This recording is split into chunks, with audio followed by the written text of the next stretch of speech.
the chemical reaction, we look at the chemical reaction like the chemical A plus chemical B and give the product C. Okay, I will come back to explain the earlier part here a little bit, but for the law that we use, the law of mass action, okay, which means it's already given within the problem, the rate or the velocity of the reaction of the chemical, the product C, is proportional to the product of the instantaneous amounts of A and B that not converted to chemical C. So whatever the leftover from A and B, the product, you multiply them, and that product is proportional to the rate of change of the the chemical C or the product. Okay, let X be the product. And this case, yeah, in general we use the X.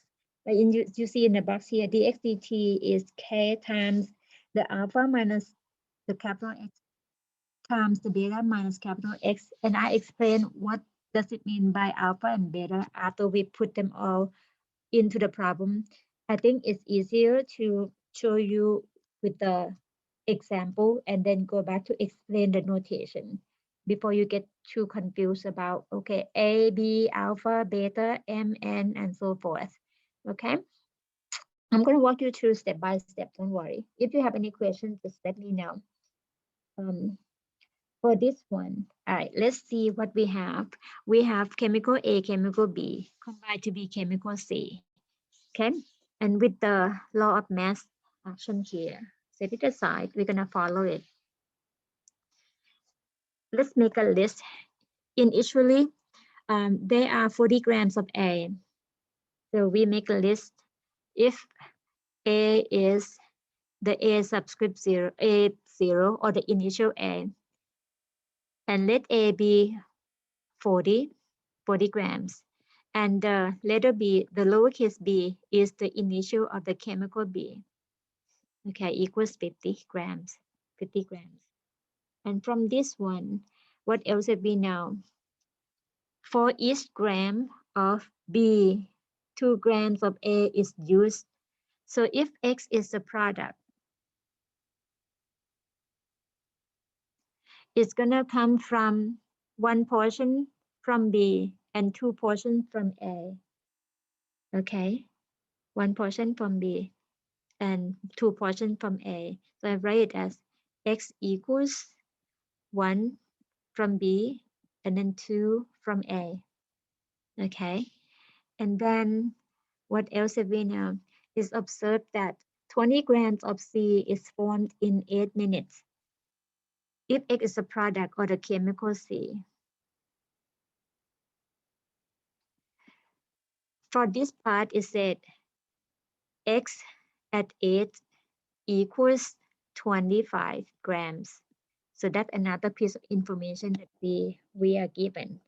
Okay, so to put them together into the model, so the rate of change of the chemical C or dx dt proportional means equals some constant K multiplied by the product of the remainder from A and B, or the one that we don't use. Okay, the one that we don't use. If the first group here is involving chemical A, the second group involving chemical B, in the group is going to be the remaining portion. How do we get the remaining portion? From the A, the initial is 40. It's used by what? 2/3 of the X from the A. Okay, from here. 2 parts of the chemical of the product is from A. So if X is the quantity for the chemical C or the product, 2/3 of it from the A. So 40 minus 2/3 X is the remaining portion of the A that is not used. Okay, for part B, similar way, initial quantity is 50, and then it's used For one part of the C is one out of three parts. One out of three part of the chemical C or the product is from the B. So then 50 minus 1 over 3x is the remaining portion of the B or the unused portion of the B. Question. And the initial condition for the X or the chemical or the product at the beginning point of time, there is no product. So the initial condition is 0. So this is the model. Question? Okay, no question. All right. From here, similar technique that what I share with you at the logistic model with the harvesting term. When you deal with the fraction, if you are comfortable with that, it's okay. To me, like, I try to minimize the error that from the algebra part. So I'm gonna make it non-fraction, but still remain the equivalent term as the original form. So I see the denominator 3 from both terms. I'm gonna factor out 1/3. 1/3. So if I factor out 1/3, so the 40 becomes 120. Is that right? So take 3. Yep. And then minus 2x. And then the second one,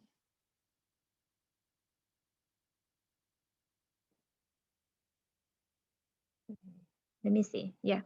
And then the second one, I take 1/3 out too. And then this becomes 150 minus x. Okay, multiplied by k. And I see 120 and the 2 has the common factor 2. I'm factoring out 2 one more. So this one gonna be 2 over 3 times 60 minus x and times 1 over 3, 150 minus x multiplied by the constant k, which we don't know yet, which we're gonna have to find out using the number or the given information there. So now my dx dt or the rate of change, I kind of absorb the constant term here. The k times 2 over 3 times 1 over 3 to be another notation. I'm going to use the capital K multiplied by 60 minus x times 150 minus x. Okay, I'm going to put a note in the back here.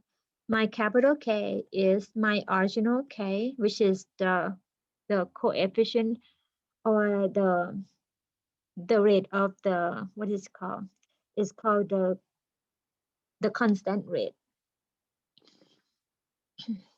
the chemical reaction rate.